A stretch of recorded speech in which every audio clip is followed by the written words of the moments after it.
Selamat siang, Bapak Ibu guru hebat.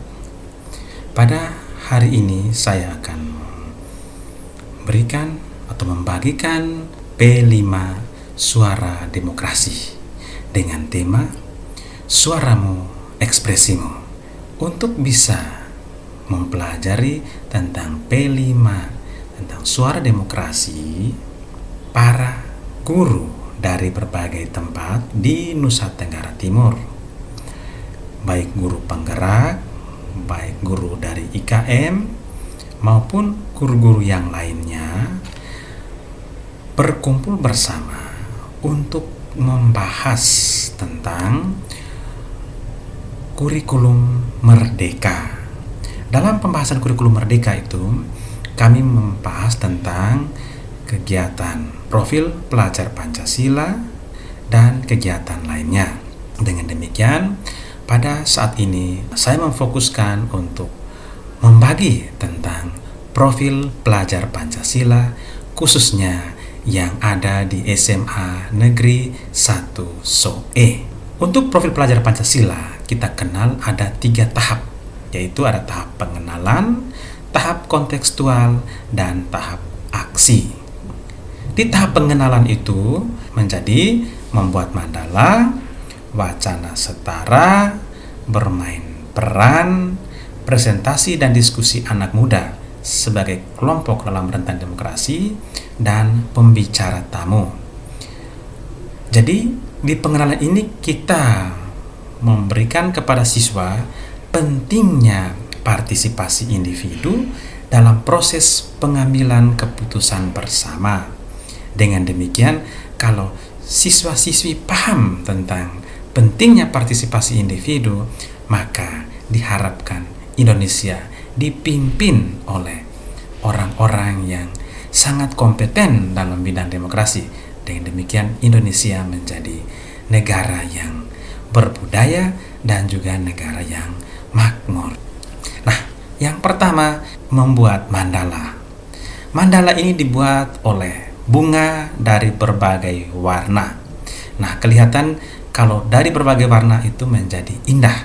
Demikian pun Indonesia, dari berbagai budaya, berbagai suku bangsa, berbagai agama, sehingga kelihatannya menjadi indah. Kalau cuma satu warna, kelihatannya tidak indah. Setelah membuat mandala, siswa diperkenalkan untuk membuat wacana setara. Kemudian hasil dari wacana setara ini mereka buat dalam bentuk portofolio. Para siswa diminta untuk bermain peran. Ada yang peran sebagai ketua OSIS, ada yang berperan sebagai pengurus, dan lain-lain. Dengan demikian mereka mencoba untuk bermain peran dipandu oleh Bapak dan Ibu guru. Kemudian setelah mereka bermain peran, mereka menempelkan hasilnya di dinding kelas masing-masing. Kemudian mereka mulai menjelaskan apa yang telah mereka ketahui. Setelah itu, untuk memperkuat pengetahuan siswa, kami mengundang Bapak Ibu yang bekerja di Komisi Pemilihan Umum.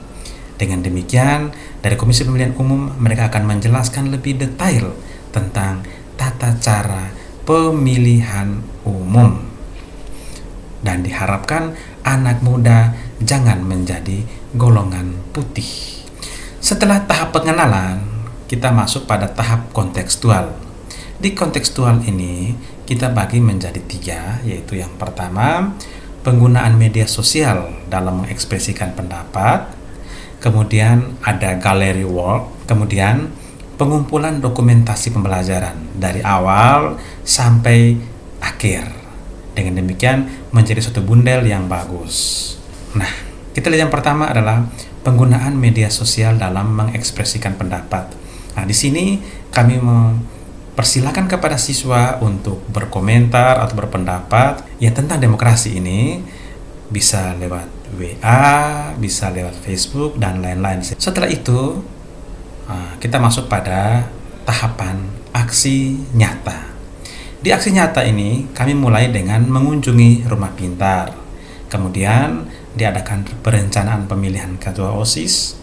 Setelah itu paparan visi misi ketua OSIS, kemudian pembuatan surat suara, pembuatan bilik suara, dan kemudian pemilihan ketua OSIS.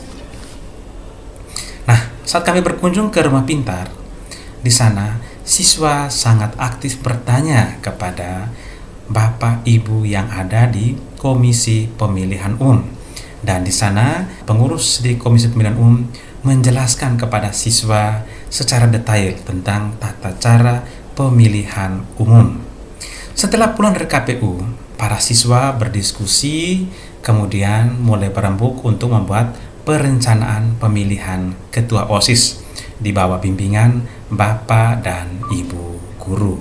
Nah, setelah mereka mempersiapkan segala sesuatunya, kemudian diadakan penjaringan ini calon ketua dan wakil ketua OSIS. Kemudian calon ketua dan wakil ketua OSIS mereka diminta untuk memaparkan visi dan misi mereka di depan semua siswa SMA Negeri 1 SOE dari kelas 10 sampai kelas 12. Paparan visi misi yang terbaik itulah yang dipilih oleh seluruh warga SMA Negeri 1 SOE. Setelah diadakan paparan visi misi, dilanjutkan dengan pembuatan surat suara, pembuatan bilik suara, dan administrasi lainnya yang berhubungan dengan pemilihan ketua OSIS.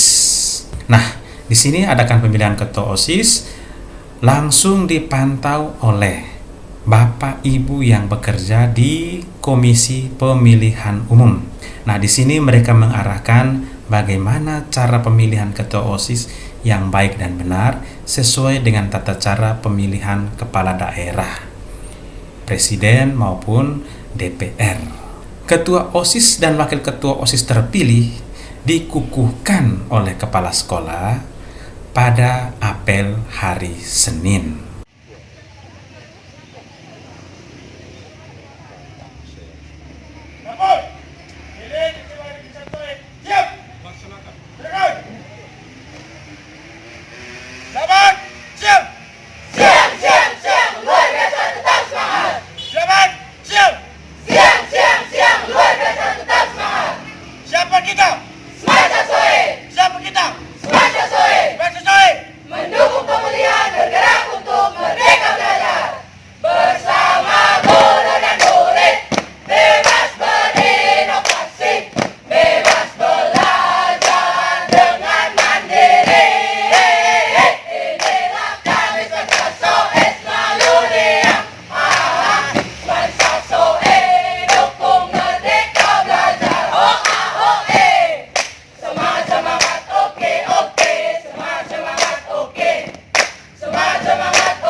Semangat, oke.